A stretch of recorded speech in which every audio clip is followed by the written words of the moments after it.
Hey, everybody, and welcome to another edition of the Mama Pies Before the Lesson podcast. I'm your host, Carlos Smiley.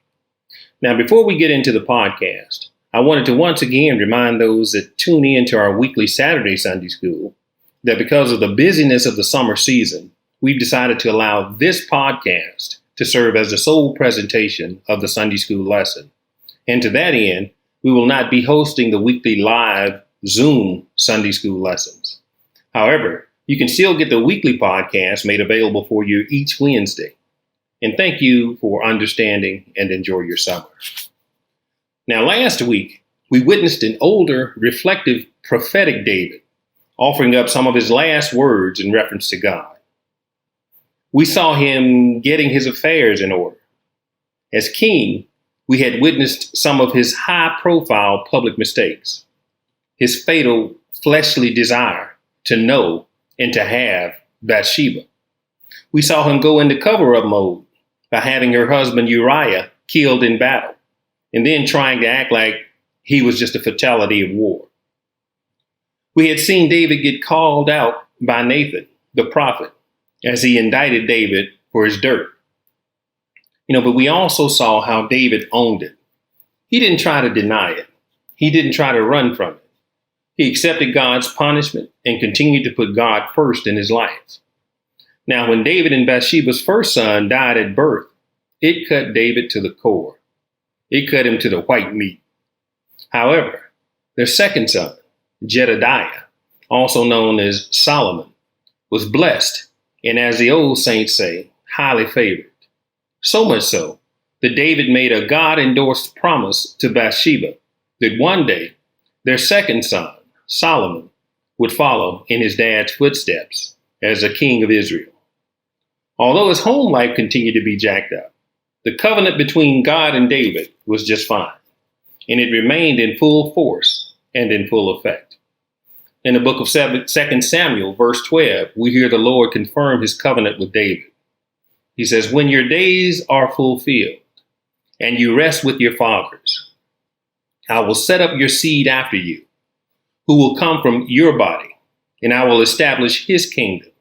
He shall build a house for my name, and I will establish the throne of his kingdom forever. I will be his father, and he will be my son. If he commits iniquity, I will chasten him with the rod of men and with the blows of the sons of men. But my mercy," let me say that again, "but my mercy shall not depart from him. And your house and your kingdom shall be established forever before you. Your throne shall be established forever." So on Sunday, the title of the lesson is Solomon Judges with Wisdom and Justice. Scriptural basis of our lesson is out of 1 Kings, 3rd chapter. So now the question that I have, and maybe you do too, is how did we get from there to here? Hopefully after today's conversation, we'll feel more personally in tune with and understanding of the struggles and the challenges that our biblical heroes in the upcoming Sunday School lesson had to deal with. So if you like what you hear, click the button below and subscribe to our channel. Now, let's get into this thing and see can we figure some stuff out.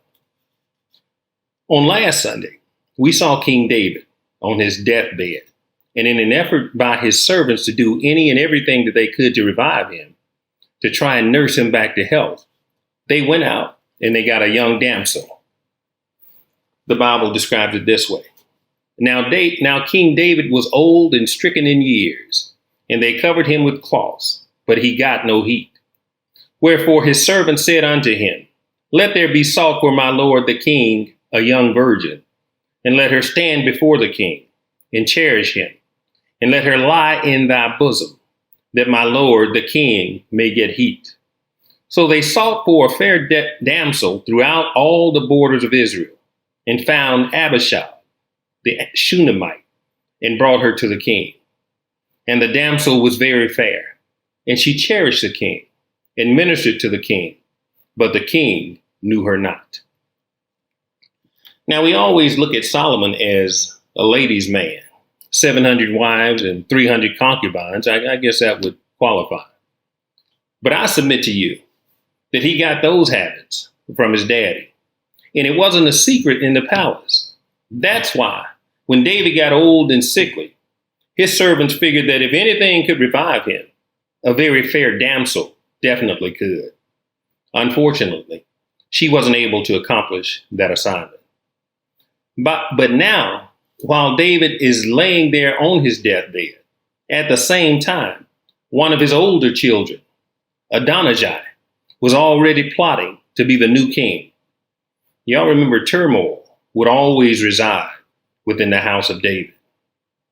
So not only had Adonijah rounded up his boys, he'd already rounded up some of David's mighty men, Joab, and even recruited David's priest, Abiathar, to go along with his scheme to be the new king. But Nathan, God's prophet to David, was faithful and he was smart. So upon hearing Adonijah's plan, he warned Bathsheba and told her that if it was accomplished, it could mean the death of both her and Solomon. From there, Bathsheba did what any loving mother would do. She went in to David and reminded him of his promise to her that Solomon would reign on the throne after him. She said unto him, My Lord, thou swearest by the Lord thy God unto thine handmaid, saying, Assuredly, Solomon thy son shall reign after me, and he shall sit upon my throne. And now, behold, Adonijah reigneth. And now, my lord the king, thou knowest it not. Then David, in one of his final acts of true leadership and servitude and humility, sprang into action. David said unto her, Even as I swear unto thee by the Lord God of Israel, assuredly Solomon thy son shall reign after me, and he shall sit upon my throne in my stead. Even so will I certainly do it this day. So then he set his plan in motion, setting Solomon on his own personal mule and having him paraded in front of the people, having Zadok, the priest, and Nathan, the prophet, anoint him king of Israel. He told them to blow the trumpet and declare, God save King Solomon. Now, having seen all the commotion that was going on in front of all of Israel, Adonijah plots his escape in an attempt to save his own life. His so-called friends ain't nowhere to be found, and he is left at the mercy of the new king. So he begs Bathsheba to plead to her son on his behalf, not to kill him. She did. Then Solomon told her that as long as he acted right, as long as he stayed in his lane, he could live and could return to his house. Well, but y'all know how many of us act when somebody's scared. They'll say anything. But when they think, they done got away with something, they go right back to their old wannabe slick habits. That holds true with Adonijah. He concocted a scheme to marry the same damsel that had laid with David on his deathbed. He came back to Bathsheba and asked her to ask Solomon to let him marry her. She relayed the request to Solomon, and at this point, Solomon had had enough. He had his brother killed that day. He didn't stop there. He, through his loyal mighty men of valor, led by Benaiah, the same brother that had chased down a lion into a pit and killed it on a cold, snowy day, no less, was now placed in charge of Solomon's army. He received the assignment to find everybody else that served in David's administration, but had committed to ride with Adonijah, to put all of them to death as well.